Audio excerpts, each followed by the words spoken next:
Hey everyone, welcome back. I hope you are doing fantastic. Today I'm going to show you how to mix, color, and store gelatin so you can save time and money. And here is a list of the ingredients that you are going to need. And if you will, join me in my kitchen. Hey everyone, thanks for joining me in my kitchen, and I'm going to show you how to make gelatin, how to mix it, store it, and pre-color it. So I have my gelatin. I got this through Amazon. You can get these products in the grocery store in small packets. They're getting a little bit harder to find, so if you need bigger projects, take a look on Amazon for this. I have my glycerin, and I have my cup of water. I have a microwave safe container. And we're going to start measuring in teaspoons and tablespoons for this recipe because we're going to make smaller cubes and store them for later, because the smaller they are, the easier they are to melt them very quickly. So we'll just go ahead and we'll get started. A good gelatin base is a 2 to 2 to 1 ratio, meaning 2 parts of gelatin, 2 parts water, and 1 part glycerin. I'm just eyeballing it here, but if you're going to level off your measurements, level it off for each ingredient. So what gelatin is, it's processed collagen extracted from the skin, bones, cartilage, and tendons of animals, and that's why it smells the way it does once you heat it up. But it's very forgiving. I like to use this recipe in this way, so if I need to make it thinner, I can just add water to use that process. I don't want to get into adding anything else like powder on top of a mix I already have. It's harder to incorporate. So this is the measurements that I like to use because it just helps me with the process. Once I have all my ingredients in my container, I mix that, and what you're going to notice is that once you incorporate it, it will become grainy in its texture. It will not have a sheen to it, and it does not have a smell at this point. But you can add your favorite moisturizer that has that smell that you like. I don't have moisturizers that are like that due to my tattoos, because those tend to have alcohol in them. But just a little bit will not change the texture, and you'll see that it is still pretty much thick until you pop this into the microwave. And the biggest thing about heating it up is not to overheat it. It will get scorched and change color. So I put mine into my microwave for 10 seconds at a time to make sure that it's incorporated. And then once you have that, you'll see that it becomes runny and it has a shine to it. And what I like to do is then change the consistency with a little bit of water at this point. That's why I don't want to add any other solids to it. So just keeping it as thin as I want by adding water.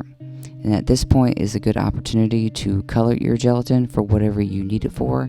Today I'm using the Maybelline Superstay 16-Hour Wear Foundation, and just a little bit of drops will go a long way.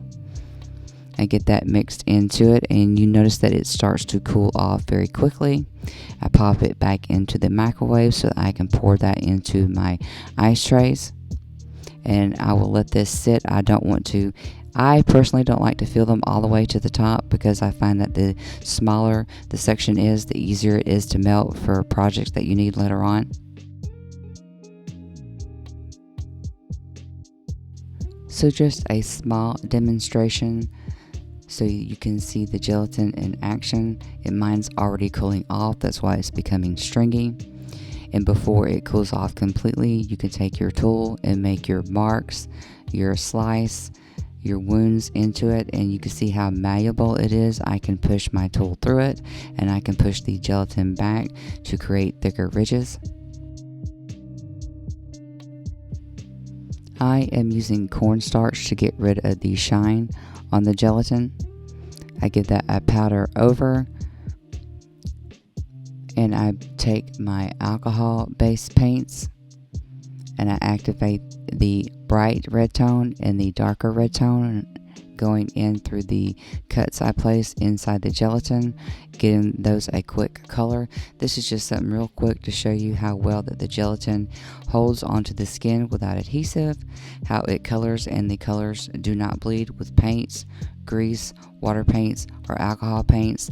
It keeps it into place and it doesn't bleed past the lines that you put in to mimic skin.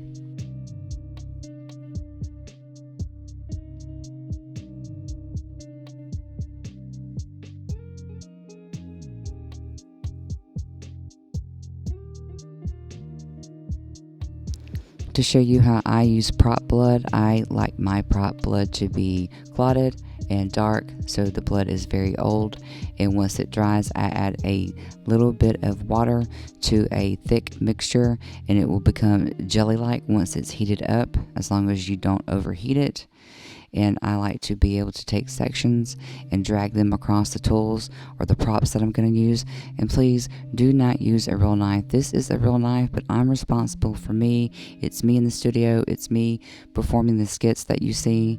And so what I do to protect myself is I make sure to drag that gelatin over the sharp end of the blade to make it a little bit more blunt. But please do not use real knives when you're out trick-or-treating and you're going to be at a party and around a lot of people, because people might not know that it's a real knife. So just be safe always when you're working with sharp objects around your skin, knives, and metal. So this is what I use for my prop blood, but if you need it thinner, add more water. If you want it brighter, do not add any green to this to get the coloring. So it's very versatile and very forgiving to use gelatin. That's why I like to use it so much. And so now you have gelatin that has dried in your container, and what you can do, it comes off real easy. You see, once you have a ridge to pull, it comes off of the glass and it comes off of plastic very easy. And you can actually store this in another plastic bag and reheat it just like you can. You can constantly reuse gelatin, change the color of it. And so for this here, I'm going to make some black gelatin. I have some other projects in mind, so I am using red with drops of green food coloring, and I continue to add the green until I get it as black as I want it.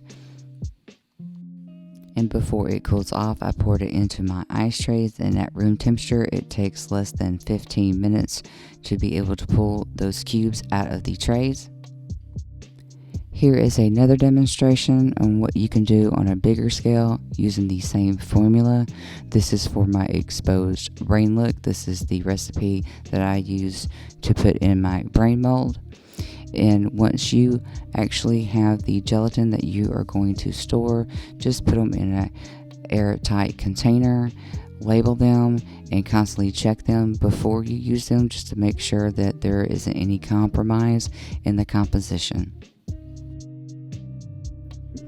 So we have our skin tone gelatin and our black gelatin, and I hope you guys enjoyed this one. So I'll see you next time.